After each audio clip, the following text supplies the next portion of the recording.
A tourist is backpacking through the Highlands of Scotland, and he stops at a pub to get a drink. And the only people in there are a bartender and an old man who's drinking his beer at his table. He orders a pint of beer himself. He sits down at the table with the old man. After they both sit in silence for a while, the old man looks at him and he's like, "You see this bar right here? I built this bar with my own two bare hands.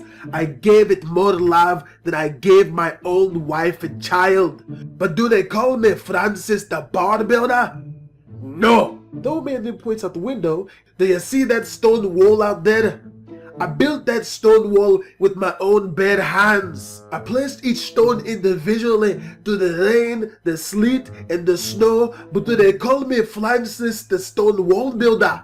No." The old man then points out the other window. "Do you see that pit out there? I built that pit with my own bare hands. I drove the stakes in the sand against the tide, plague by plague by plague. But do they call me Francis the Pit Builder? No. But you fuck one goat." To me, comedy has nothing to do with what you say. It's how you say it. The pace at which you say it, it's leading someone down a path. And at the most unexpected moment, throwing them a twist that they never saw coming. A lot of people think comedy is all about telling jokes. To me, it's about surprise. Also, here's a secret tip. If you're joking around with your friends or you have a YouTube channel, this shit will make you funnier tenfold, especially on YouTube. Don't say stuff to make your audience or your friends laugh. Fuck them, okay? That's bad. Say shit to make yourself laugh. That's why I'm laughing in most of my videos and my freaking stories, because the shit makes me laugh. Now, I know a lot of you guys are more than likely here for women, as the pic for this video was some sort of naked chick, but oh, nakedness. A lot of people don't understand, but if it's like in a social situation, you're always 10 times more attractive when you are having a damn good time. And you're never having more of a damn good time than you are when you are laughing at your own, sometimes horrifically bad fucking jokes. There's not a very big difference between telling a good story and telling a good joke. There's beginning, middle, ending, there's a punchline, there's pacing, all of that shit's one and the same. So when you get good at telling stories, you're gonna be a pretty funny motherfucker at the same goddamn time. When you tell a girl a story, you don't want to tell her any type of story of some sad shit that happened, some violent shit that happened. You want to tell her a comedic story, some funny shit that happened. Women do not give a fuck what you look like or how much money you have. You can be fat as all living shit and ugly as fuck in the face, you'll still get women. The only important thing that women look for are guys who make them feel good emotionally. The reason why I say the best way to pick up women is with stories is because with a story, you convey a lot of your personality. Women do not listen to what comes out your mouth. It's how it comes out your mouth, which sounds bad. You're just telling this chick a story. What she's getting from it is you're a really cool, well put together dude who's not creepy, clingy, pushy, needy, and add insult to injury, you're confident enough to be sharing this story with her. I think 95% of the women who I've dated, I got them from telling them freaking stories. I'm gonna make a very in-depth series on how to get women, what pickup lines to use, how to get a girl's number, how to get her to meet you on a date, because that shit's fucking hard. If you guys have listened to any of the stories on my channel, then you know that when I was younger, I was atrociously horrible with women. Well, BHD, if you were so horrible with women when you were younger, why the hell should I listen to you? Well, that's exactly why you should listen to me. Because a lot of guys, they try to give advice on how to be good with girls from their standpoint. These motherfuckers have already been popular and good with women since they were in fucking middle school. It took me going out, practicing with women, throwing out the shit that didn't work, keeping the shit that did, and building upon that shit as to whereas I have the base of knowledge about getting females that I do today. So I can tell you how to be horrible to women and go from there to being really good with women, because the shit's a skill set. Everything's a motherfucking skill set. And actually, at one point in my life, I think I probably shared some stories about this on my channel. I didn't have a job. I didn't have any money. All I would do is just go meet girls. And when I found a girl that I liked, I would live with her and have her pay for my shit. So, oh God, so women are gonna like that shit.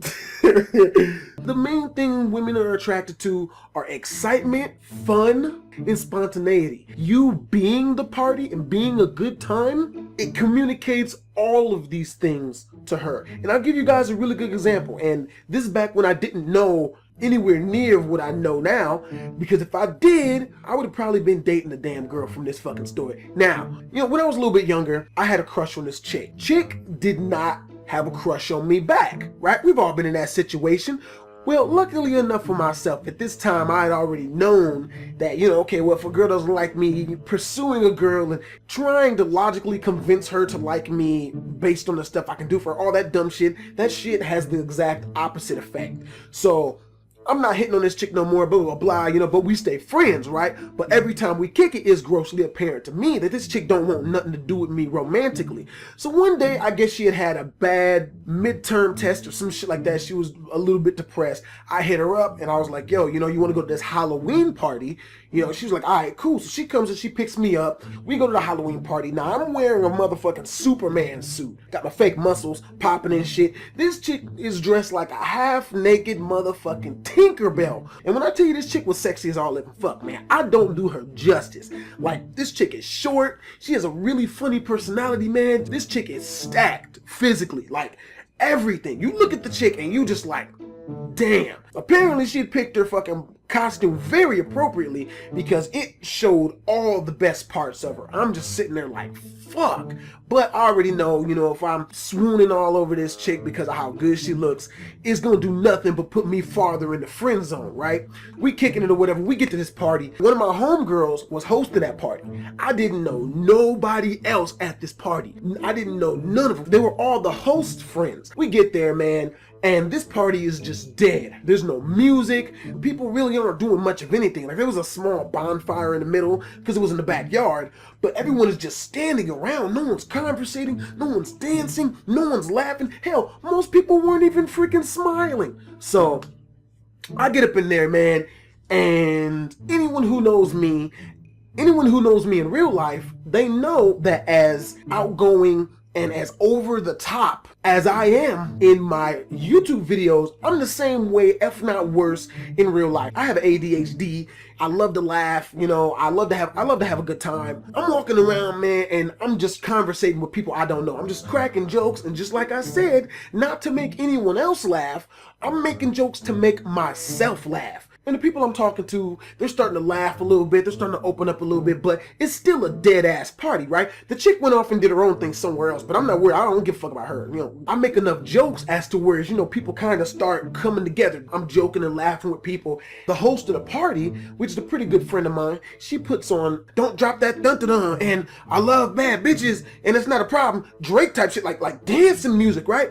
Anybody who knows me in real life knows that I love to dance. Even if there ain't no goddamn music, most of the time you can catch me doing the Dougie or some stupid shit, right? So when this music starts, man, I start dancing while I'm telling jokes to people. Soon enough, I'm just full on dancing in the middle of the freaking party, like no one's out there. But since I'm out there doing like really bad dances on purpose, making myself laugh, I can do the Dougie well, but I'm doing it bad on purpose because it's funny as fuck to me. I'm just making up dances and shit. It kind of gets everyone out of their own mind. Like, okay, if this dude is out there making himself look like a dumbass, then I can do the same thing. Dude, tell me why within 10 minutes, everyone is just crowded around me into the middle of the freaking party, and we're all dancing, having a good time, being stupid. It turned into one of the best Halloween parties I've ever freaking been to. Now, it's no secret that I made this entire thing happen, right? I bullshit you not. The girl that I came there with, who I ain't been paying no attention to the entire night, just been off doing my own thing, having fun,